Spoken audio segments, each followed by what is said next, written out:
Et Bruno Martini attend toujours son premier ballon.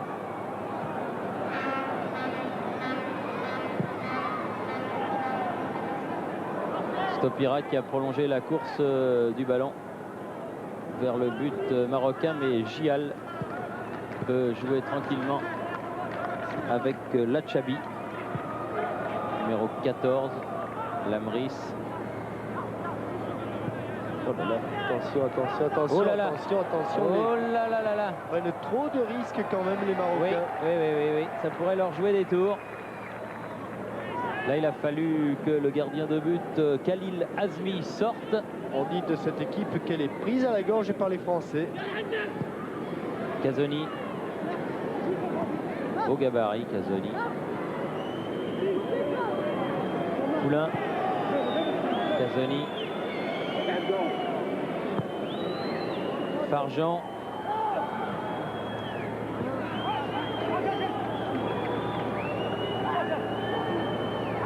Azmi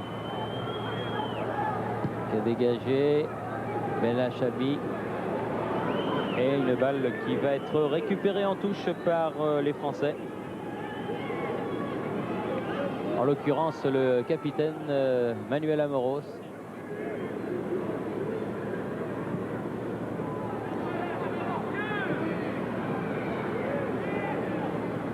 Ouadini. Ils en sont réduits à rentrer de Lachabi. Ils en sont réduits à faire des passes en retrait,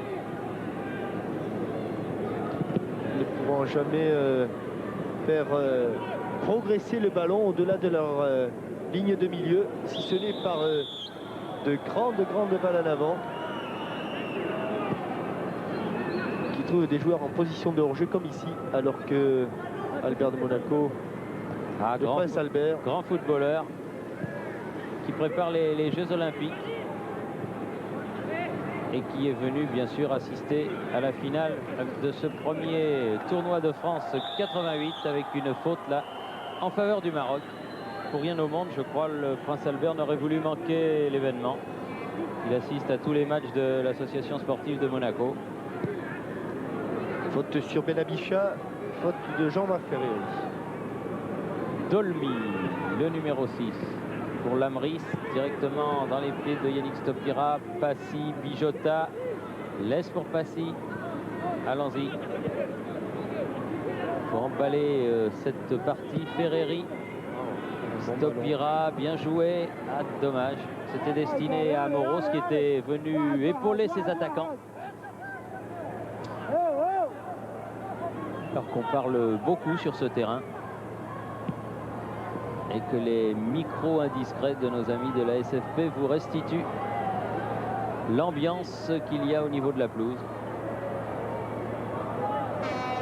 Benabicha qui s'en sort, enfin qui s'en sort, façon de parler. Gial,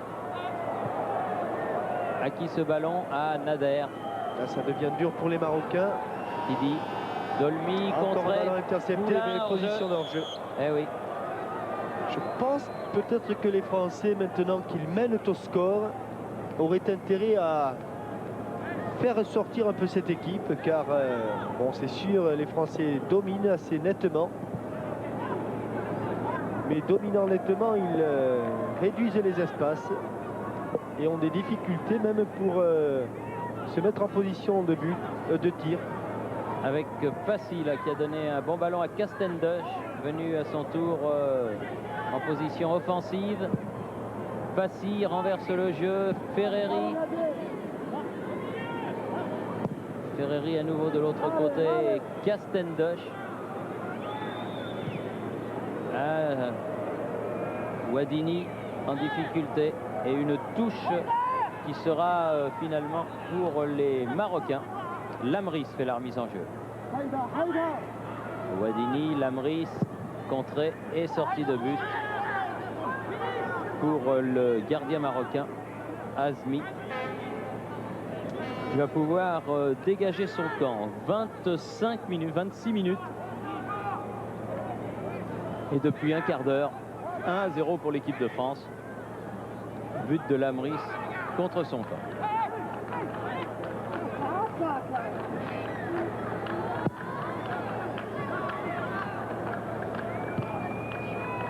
Casoni qui a frappé ce ballon. Qui dit Dolmy qui bat Poulain de la tête. Un bon ballon pour Nader. Et une bonne frappe du numéro 10, El Garef. Et bonne contre-attaque. Et Basile Boli s'est retrouvé à 2 contre 1. Heureusement qu'il est revenu pour contrer ce ballon d'El Garef. Poulain, El Garef justement, le numéro 10 à la limite des 16 mètres. Dégagement un peu hasardeux des Français. Ballon récupéré par Dolmy. Benabicha. Et la balle, Boli qui tombe sur Nader. Oui, ça a dû lui faire drôle à Nader parce que elle est sortie. Oui. Exact. Elle est en corner, c'est sûr. Oui, c'était passé de Castendush à Bruno Martini. Et un corner que va pouvoir frapper le numéro 10, Elgar. Non, finalement, c'est Hirsch, l'arrière droit, qui va le tirer. À l'intérieur du quart de cercle. Hirsch. Oui, un bon coup de tête de Dolmy et une belle intervention de Bruno Martini.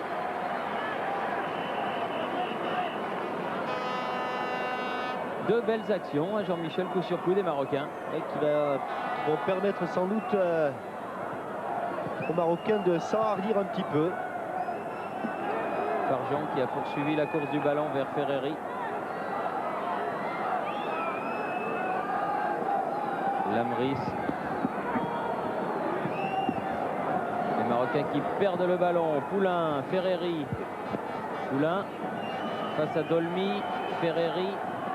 Et face Lamris, Bijotin en position d'ailier droit aux prises avec Wadini, le capitaine de la sélection marocaine, qui s'en tire bien et qui obtient la remise en jeu. Il y a ça et là dans les tribunes du stade Louis II quelques drapeaux marocains, comme il y en a lors des meetings d'athlétisme, lorsque Saïd Aouita court. Et ce sera une sortie de but alors que Ferreri réclamait un corner.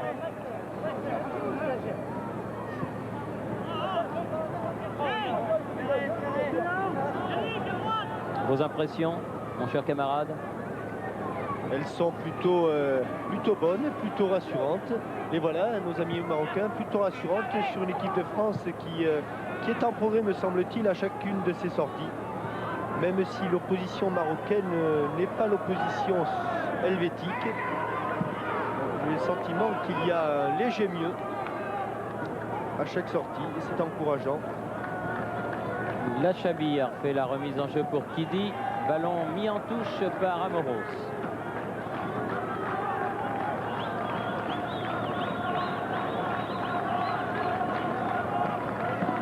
Kidi. Dolmy. En position de hors-jeu. Oui. Et puis la centrée derrière. Centre derrière, mais il était hors-jeu.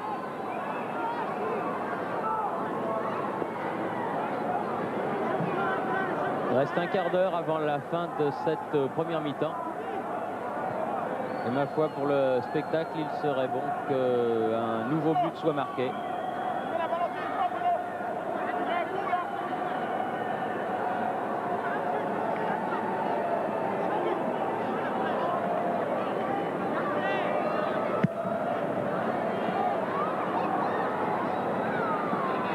Bassi avec Stopira. Lamris talonne, c'est un petit peu hasardeux, mais enfin il s'en est bien tiré. Une balle qui finit en touche.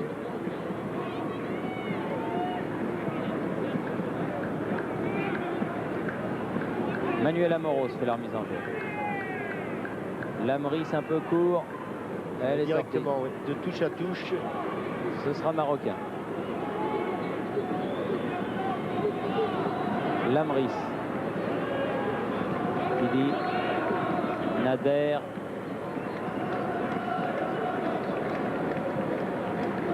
La Chabi. Nader. Ah là, le coup de sifflet. Oui. Coup de sifflet de M. Vautreau, un coup franc sur une ligne qui a été tracée pour le match de rugby qui aura lieu ici même au stade Louis II entre la France A' et l'Italie. Ce sera dimanche prochain. Dès que ce match sera terminé, les responsables de la pelouse du Stade Louis II, évidemment, traceront les lignes pour le rugby. Ce week-end étant un week-end international. Oui, faute sur Jean-Marc Ferreri, de l'arrière droit Hirsch. Les ballons qui va revenir, oui. À l'endroit où a été commis la faute. Poulain, Ferreri. Oula, Ferreri. Il passe chaque Oh là fois. là, carton cette fois-ci. Eh oui, il y avait déjà eu une première fois. Il y avait déjà eu une première fois. Ça fait 2. Et à la deuxième, Monsieur Vautreau sort le carton jaune. Et surtout qu'il l'avait vraiment passé en revue. On le voit ici. Accélération et directement sur le pied d'appui. Ouais. Pendant que Hirsch reste au garde à vous devant Michel Vautreau. Ah oui. Hassan Hirsch du WAC de Casablanca. 4e sélection, jeune joueur. Mais qu'il a commis 2 fautes en une demi-heure qui valent tout à fait le carton jaune bien arbitré de la part de Monsieur Vautreau, qui n'est pas pour rien le meilleur référé de l'Hexagone, puisqu'il a été désigné pour faire partie du panel d'arbitres qui officiera au championnat d'Europe. Belle frappe de Bijota.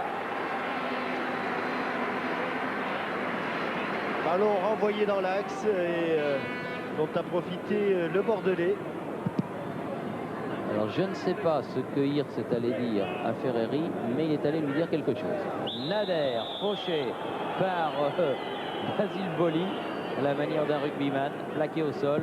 Dolmy frappe le coup franc. Sur le côté gauche, Lachabi.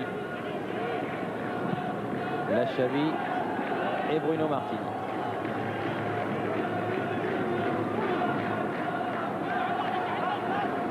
Amoros. Ah, Bijota qui a été pris dans son dos par Lamris, qui dit maintenant qu'il va pouvoir centrer. Centre, Boli. Oh là là. Et but. Eh oui. Mauvais renvoi de Boli. Oui. Et but, les Marocains qui se sont hardis à la suite de 2 actions précédentes. Oui, but, et qui égalisent sur une petite erreur de Basile Boli. Oui, c'est Ben Abichat qui marque le but, me semble-t-il, pour le Maroc. Non, c'est El Garef qui marque le but. On va les voir le ici, on va voir ces ballons passer entre les jambes de Basile Boli. Et le nom du buteur, on va l'avoir tout de suite. Il semble que c'est le numéro 10. Non, ce n'est pas le numéro 10, Thierry. Alors c'est le numéro 8 peut-être. Ah bah Lamris, dit le speaker officiel, m'avait semblé d'abord que c'était le numéro 10. Toujours est-il que si le speaker attribue ce but au numéro 3 Lamris, nous n'allons pas être plus royalistes que le roi. Et sur ce mauvais renvoi donc de la défense française, Lamris met les 2 équipes à égalité. Un but partout. Alors que l'Aslem Ben Burgo, le soigneur marocain, intervient pour la première fois, un homme d'expérience.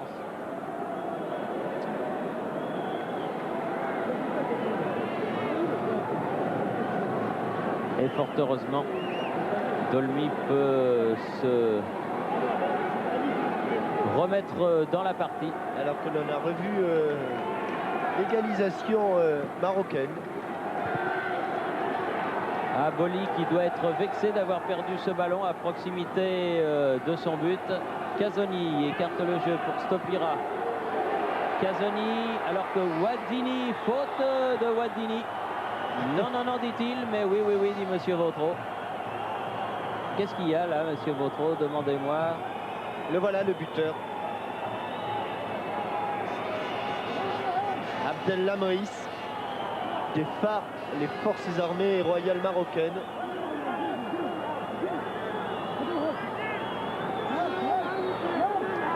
Alors que les Marocains sur ce coup franc font un mini-mur.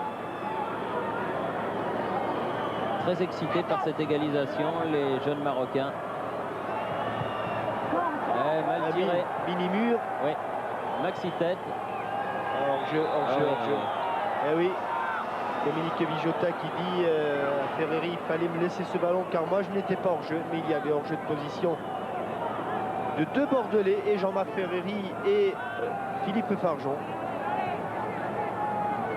Et le Maroc, à 10 minutes du repos, égalise donc. Complètement revenu dans la partie, il s'était montré pressant à 2 ou 3 reprises avant cette égalisation. C'était d'abord montré impressionné, puis dès la première attaque, ils ont senti qu'ils pouvaient inquiéter la défense française. Stopira, Vijota, Lachabi pour le Maroc, c'est bien joué. Il a 35 ans, hein, celui-là, il est pas mal du tout. Hein. Oui, mais là, il perd le ballon quand même avec Ferreri dans les 16 mètres. Non, trop croisé. Trop croisé. Non, trop croisé, mais bien joué quand même. Bien joué de Jean-Marc Ferreri, mais c'est vrai qu'il n'était pas sur son meilleur pied. C'était son pied gauche et il a trop croisé son tir. C'est vrai aussi que Khalil Azmi avait bien fermé l'angle de tir. Toujours le capitaine, le numéro 4, Wadini, qui dégage les sorties de but sur la tête de Poulain, celle-ci. Amorti, Ferreri. Amoros, s'il arrive à temps, il arrivera à temps. Il n'a pas réussi. La touche est pour les Blancs.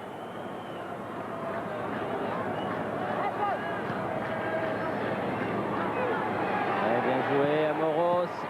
Dans les 16 mètres et corner. Ouais, les Français qui sont vexés aussi, oh là là. Et puis qui ont augmenté un petit peu le rythme. On le sent bien.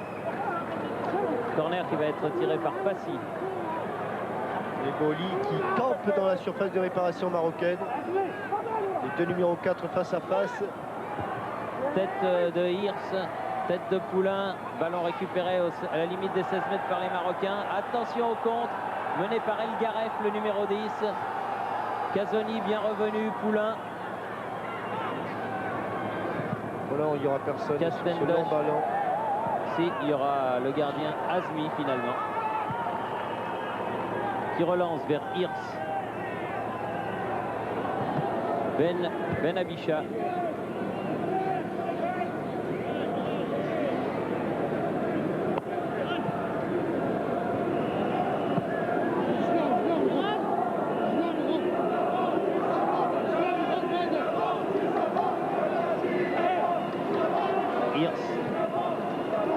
Dolmy perd le ballon, Passy avec Poulain. Aïe aïe aïe, à contre-pied pris Vijota.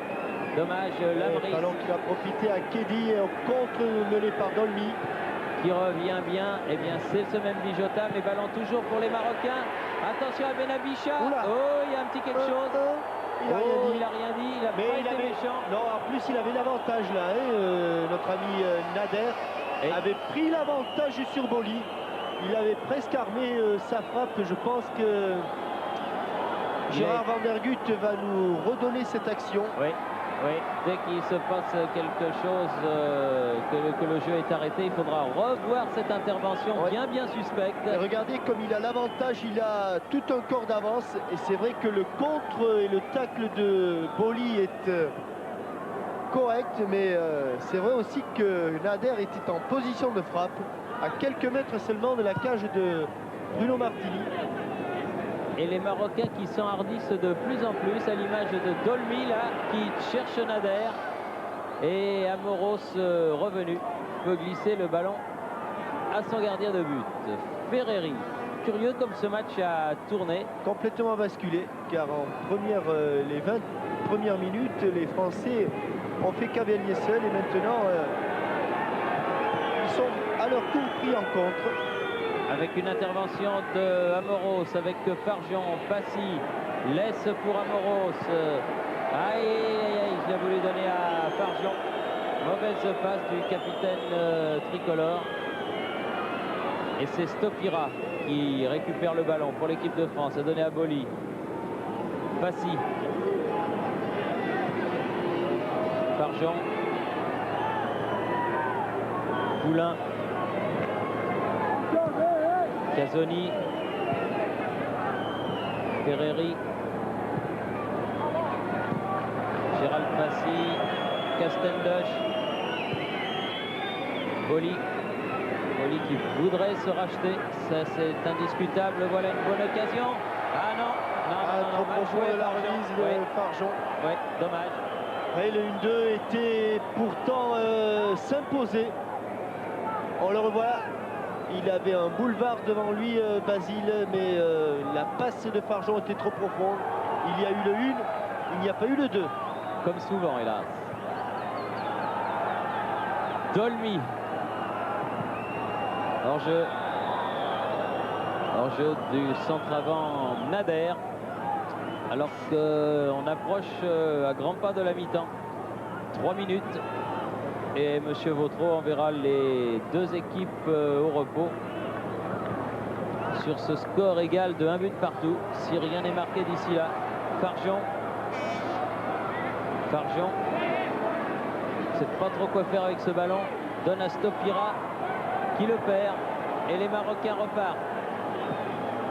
Longue balle en avant pour Nader. Un bon ballon juste le long de la ligne de touche. Nader face à Castendoche.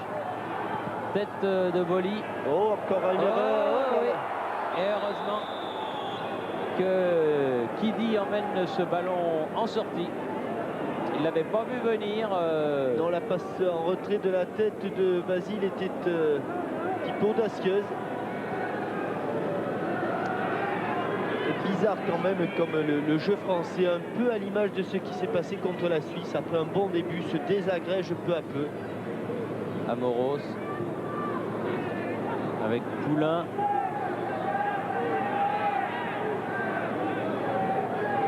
Passy attaqué par Wadini, le capitaine. Poulain, balle en touche, mise par Kidi en faveur de l'équipe de France par conséquent. Amoros fait la remise en jeu. Bijota va admirer sa technique. Passy. Boli. Il est obligé de jouer latéralement car les Français ne trouvent pas de profondeur, ne donnent pas de profondeur à leur jeu. Oh là. Et Hirs dans les tribunes. La pendule du stade de Louis II. Voyant qu'il ne reste que quelques secondes à frapper haut et fort ce ballon dans les touches, dans les tribunes. Benavicha, El Garef. Il n'est pas hors jeu, Nader. Eh non, mais il y avait Manuel Amoros bien revenu derrière.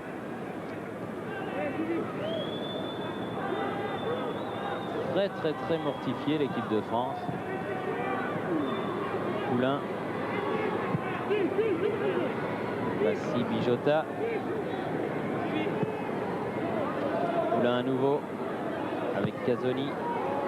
Farjon, petit peu pris. Farjon. Coup franc, non, dit Monsieur Vautreau. Un petit quelque chose là quand même. Enfin, comme il n'avait pas sifflé tout à l'heure dans les 16 mètres français. Entre Boli et Nader, là, il n'a pas jugé bon de siffler non plus. Ferreri. Stopira. Oh, Amoros qui est bien pris, mais qui est solide. Attention à Ferreri qui va pouvoir déborder là. Passy a plongé au premier poteau et au deuxième poteau Farjon. Oh là là là là. Elle attendait cette balle dans le but. Très peu. Le ventre de Passy n'était pas assez gros. Non, mais la reprise de Farjon était bien belle, ma foi. C'est trop d'abdominaux.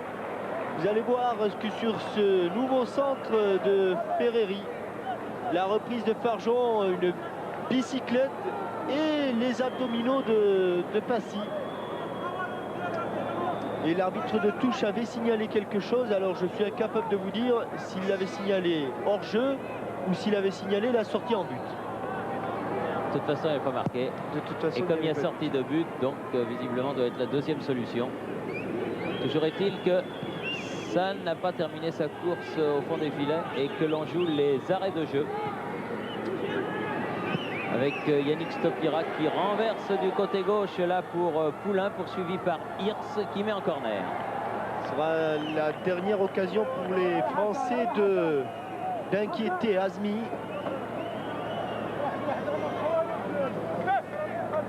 Pressez-vous, pressez-vous. Autrement, Monsieur Vautreau va siffler la mi-temps avant que ne soit tiré ce coup de pied de coin. Ferreri qui place son ballon. Jean-Marc Ferreri, le Bordelais, auteur d'une excellente première mi-temps.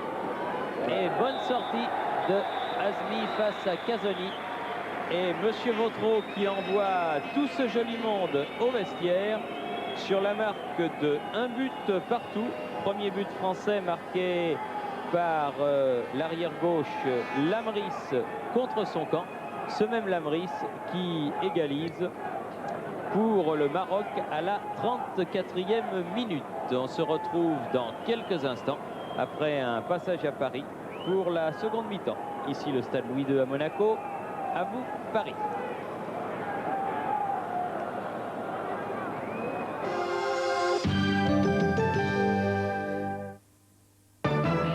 Bonjour, mauvaise nouvelle, tout augmente. Art moderne, ce chef-d'œuvre vaut plus d'1 milliard de centimes. Pierre précieuse. Le Yoko Vasimou du Tibet, prix exorbitant non communiqué. Et maintenant, une bonne nouvelle. L'Opel Ascona Exclusive, une série spéciale super équipée. Son prix, 71 800 francs. Ah, et si votre voiture est encore cotée, Opel vous la reprend aux conditions Argus, plus 7000 francs. Ascona Exclusive, enfin une très bonne nouvelle.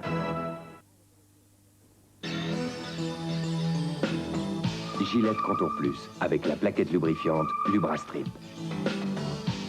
Contour Plus fait glisser le rasoir pour plus de douceur pendant le rasage et plus de douceur après. Le système Gillette Contour Plus. La précision, la douceur en plus.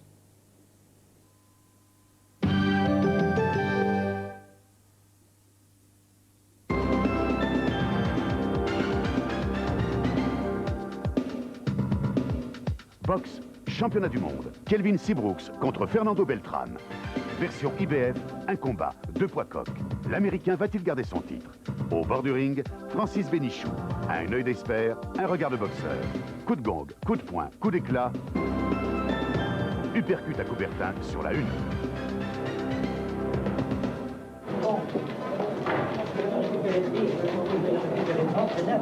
Eh bien, le retour des Marocains avec Monsieur Vautreau sur la pelouse du stade Louis II indique que la deuxième mi-temps va reprendre dans quelques instants. Le capitaine Ouadini en grande conversation avec notre arbitre international. Alors Jean-Michel Larquet, comment expliquer quand même que cette équipe de France contre la Suisse lors du premier match de ce tournoi, ou ici même à l'occasion de cette finale, commence bien ses rencontres et puis petit à petit se liquéfie? Sans doute, alors que l'on revoit ici les 2 buts de cette première période, celui de Lamris CSC contre son camp, à la suite d'un centre de Ferreri et d'une tête plongeante à moitié manquée tout de même de Yannick Stopira.